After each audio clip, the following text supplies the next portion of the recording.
जय हिंद। दोपहर के 12 बज चुके हैं और अभी तैयारी है यहाँ से निकलने की। कायकोरा जो ये पार्क करके जगह है, कायकोरा हॉलीडे पार्क। आरवी खड़ी है पीछे हमारी।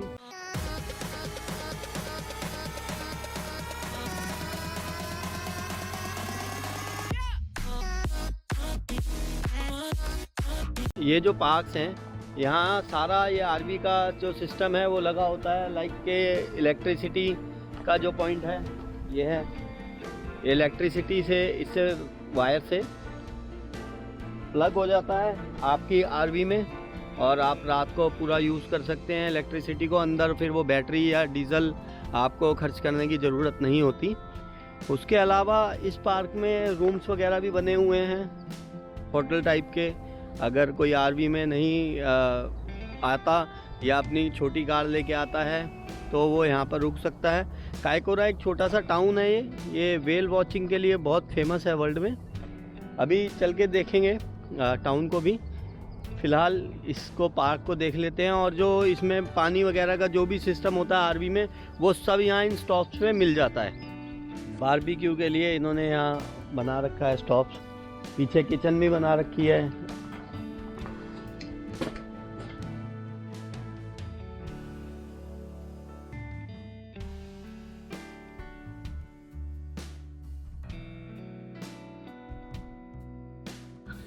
ये किचन है। आप अगर यहाँ आते हैं तो अपना जो भी सामान है यहाँ यूज़ कर सकते हैं। गैस स्टोव वगैरह है,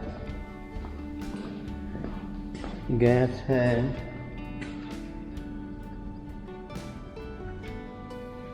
पता नहीं कैसे जलती है।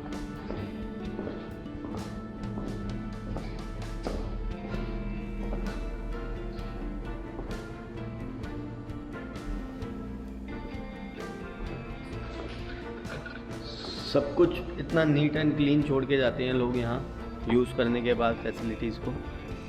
और वॉशरूम वगैरह यहाँ पर हैं। मतलब अगर आप आरवी में भी रुकना चाहते हैं तो आरवी के वॉशरूम्स को यूज़ ना करके बाहर जो फैसिलिटीज़ में यहाँ कॉमन बाथरूम बने हुए हैं बहुत साफ़ हैं, वो भी यूज़ कर सकते हैं।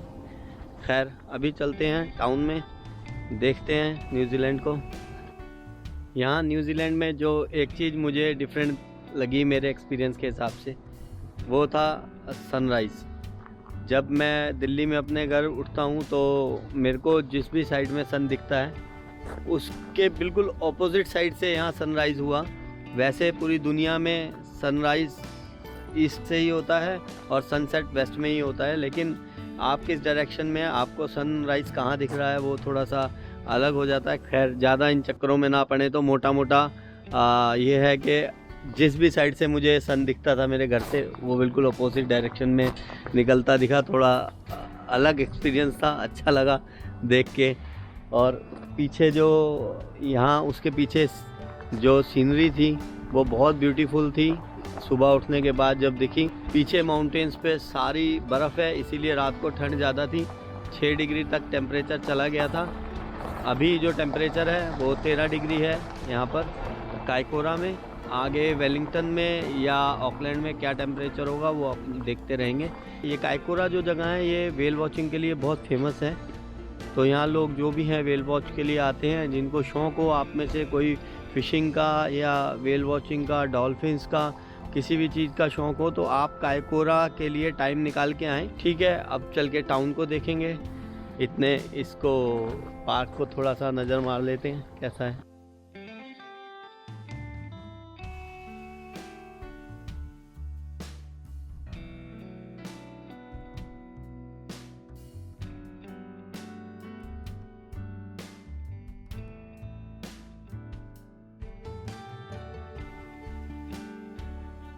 New Zealand south western Pacific ocean में एक बहुत ही सुंदर आइलैंड कंट्री है। न्यूजीलैंड का कुल क्षेत्रफल लगभग 2,68,000 स्क्वायर किलोमीटर है। न्यूजीलैंड की कुल लंबाई 1600 किलोमीटर है और चौड़ाई 400 किलोमीटर है। यह देश 2 भागों में बटा हुआ है, एक साउथ पार्ट और दूसरा नॉर्थ पार्ट। हम इस वक्त साउथ पार्ट में हैं। 2019 के आंकड़ों के अनुसार न्यूजीलैंड की कुल जनसंख्या लगभग 50 लाख है।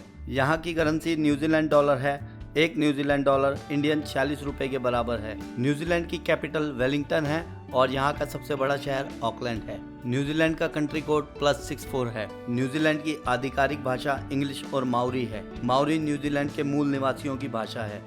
न्यूजीलैंड में पहुंचने वाला सबसे पहला कबीला माओरी लोगों का था। वह करीब 1000 साल पहले न्यूजीलैंड आए थे। माओरी भाषा में न्यूजीलैंड को आउटियारोआ कहते हैं, जिसका मतलब है सफेद बादलों वाली जमीन।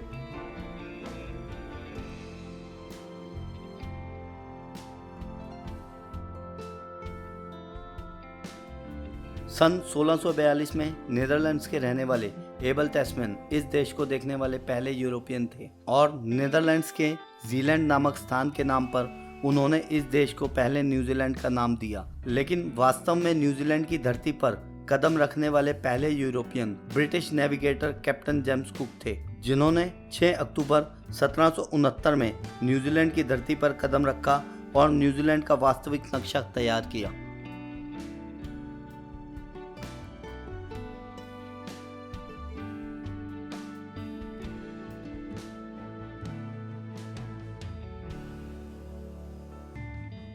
सन 1840 में माओरी और ब्रिटिश लोगों में हुई एक संधि में न्यूजीलैंड को ब्रिटिश राज के अधीन ले लिया गया। हालांकि आज न्यूजीलैंड एक आज़ाद देश है, फिर भी यहाँ की head of state her majesty queen Elizabeth II हैं।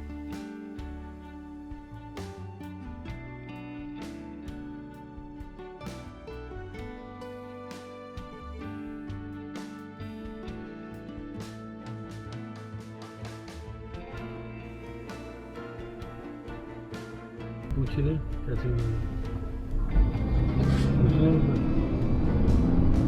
ये सिर्फ वैसे ही अच्छे मिजाज का बंदा है। हेलो क्या बात है, ये मिजाज देख लो इनका, आते जाते लोगों से हेलो हाय कर। सीखो भैया।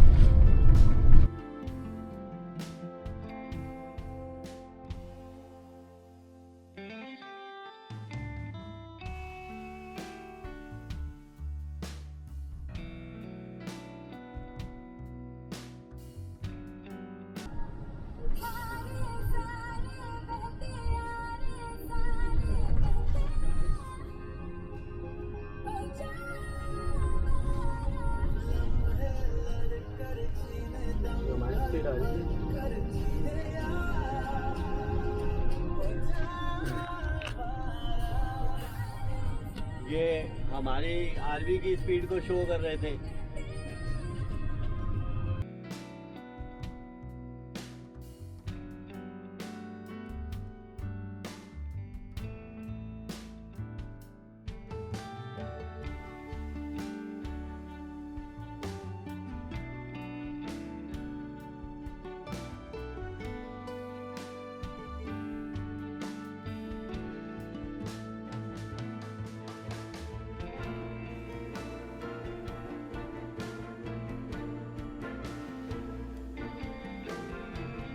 वेलिंगटन के रास्ते में 1.5 घंटे बाद रुके, हमने एक स्टॉप लिया है अभी, और ये जगह है दी स्टोर कैकेरेंगू।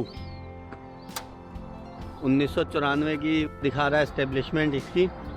तो हमारे हिसाब से अगर आप ये गर्मियों में कर रहे हैं टूर अपना रोड ट्रिप, तो यहाँ पे रुकना बेटर है क्योंकि नेक्स्ट टू द बीच है, तो बीच के पास ज़्यादा एंजॉय कर सकते हैं। लेकिन अगर आप सर्दियों में आओ तो कायकोरा ज़्यादा बढ़िया है क्योंकि वहाँ पे वेल वॉचिंग वगैरह कर सकते हैं सर्दियों में, तो वो ज़्यादा बढ़िया है लोकेशन।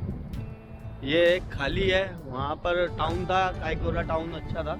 ये तो बिल्कुल खाली जगह है। शांति के लिए अगर रुकना है तो आप रुक सकते हैं यहाँ पर। कायकेरेंगू जगह है, कायकोरा से कोई 100 किलोमीटर आगे होंगे। हाँ, 81 किलोमीटर के बाद आ जाती है ये कायकेरेंगू जगह।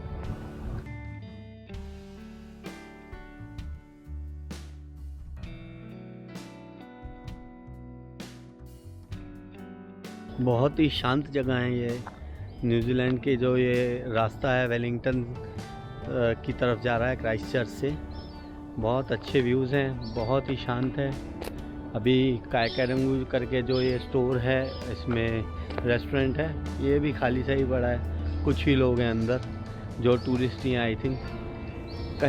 कहीं जगह पे लोग एतराज़ करते हैं अगर आप रेस्टोरेंट्स वगैरह की वीडियो बनाएं, तो थोड़ी बहुत जितनी हो सकती है वो बना लेते हैं। हम लोग, लेकिन जहाँ एतराज़ होगा वहाँ पर रेट्स वगैरह को ज़्यादा दिखाई नहीं पाते, दिखाना ठीक नहीं या है वो तो बाद की बात है। और अगर हम ज़्यादा करेंगे कोशिश तो जो थोड़ी बहुत वीडियो बन पाएगी वो भी डिलीट करनी पड़ जाती है कई बार। ये वाला रेस्टोरेंट देखते हैं।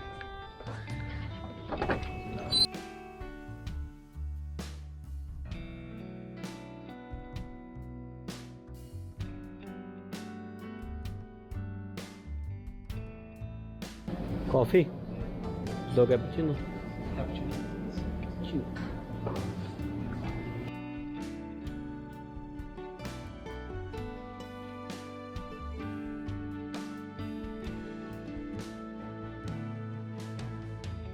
जब भी आप किसी फॉरेन कंट्री में आएँ, ज़्यादातर फॉरेन कंट्रीज़ में आपने एक बात ध्यान रखनी है, जैसे कि हम लोग कार्स पे कप रख देते हैं या खड़े होके इस पे टो लगा के खड़े हो जाते हैं और बात करने लग जाते हैं। ये काम नहीं करना है। मुझे भी अभी विशाल जी ने टोका है इस बात के लिए कि इन कंट्रीज़ में बहुत बुरा मानते हैं, क्योंकि विशाल जी को बहुत एक्सपीरियंस है यहाँ ऑस्ट्रेलिया का और न्यूजीलैंड का, कनाडा का, बहुत सारी जगह ये जाते आते रहते हैं। तो ये ध्यान रखना है कि जैसे हम इंडिया में टो लगा के खड़े हो जाते हैं, ये सब काम नहीं करना है। यहाँ लोग बुरा मानते हैं, आके आपको टोक सकते हैं, बोलेंगे, मूड ख़राब होगा आपका, और तो क्या कर सकते हैं ये लोग।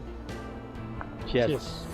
चीयर्स का मतलब यहाँ चीयर्स है, सिर्फ दारू पीने को चीयर्स नहीं है कि आपके हाथ में पैग है तो ये आप चीयर्स कर रहे हैं। ऑस्ट्रेलिया का डेली रूटीन का ये एक तरीका है कि चीयर्स कहते हैं ये लोग, बात बात पे थैंक यू वगैरह नहीं कहते, ज़्यादा चीयर्स ज़्यादा कहते हैं। तो इसलिए जब भी चीयर्स कहें, अभी तो कॉफ़ी है हमारे हाथ में, कोई बियर वगैरह नहीं है, चीयर्स। और कॉफ़ी का ट्रेंड ये थोड़ा बदलते जा रहे हैं, लाइक के जैसे ज़्यादातर कैपेचिनो अगर आप लेते हैं तो लोग कॉफ़ी पाउडर डाल के उसे पीना पसंद करते हैं, लेकिन यहाँ पे सिनेमन, जो दालचीनी जिसे हम कहते हैं, उसको यूज़ करते हैं ये लोग चॉकलेट की जगह, क्योंकि फिर वो चॉकलेट ज़्यादा मीठी हो जाती है, अनहेल्दी भी रहती है, कभी कभी ज़्यादा शुगर लेवल आपका आप कर देती है। तो इन्होंने एक हेल्दी तरीका निकाला है। आजकल ये ज़्यादातर कैपेचिनो जो कॉफ़ी है उसमें दालचीनी का यूज़ करने लग गए हैं। टेस्ट भी थोड़ा चेंज है इंडिया के हिसाब से, अगर आप कॉफ़ी पीते हैं तो।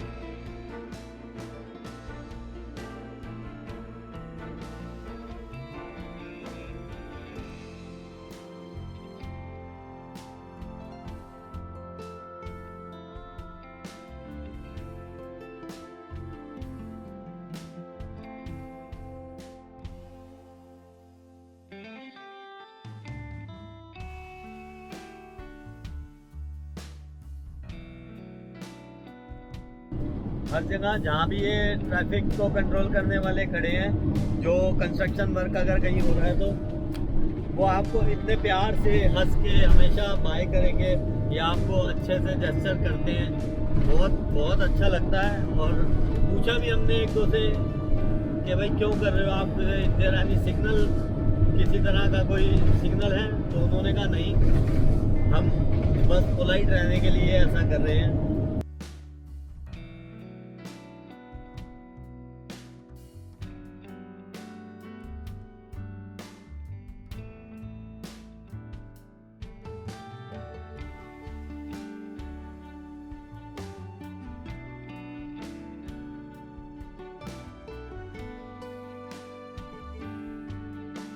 न्यूजीलैंड पहला ऐसा देश है जिसने महिलाओं को वोट करने का अधिकार दिया। न्यूजीलैंड में वर्ष 1893 में महिलाओं को वोट करने का अधिकार मिला।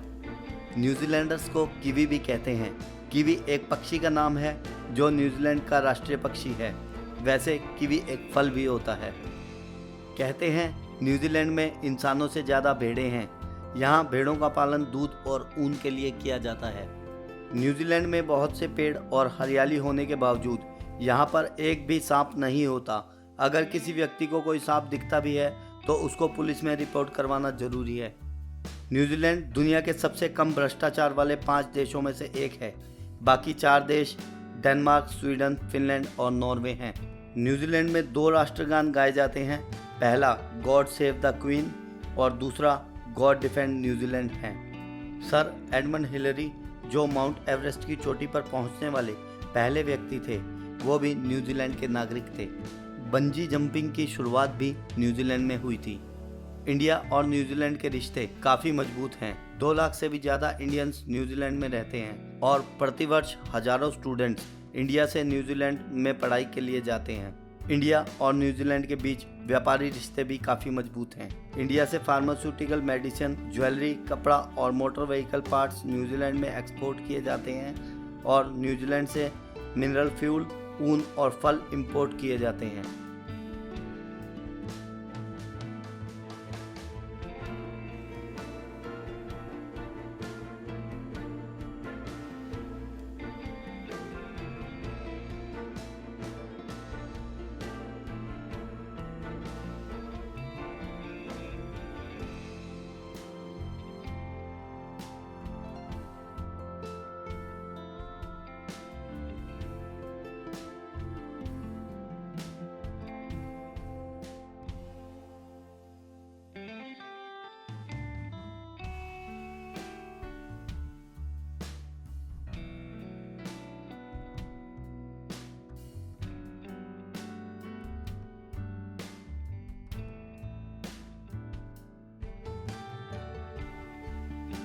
आपको वीडियो पसंद आया हो तो प्लीज़ चैनल को सब्सक्राइब कर दें और वीडियो को लाइक एंड शेयर कर दें। Thank you.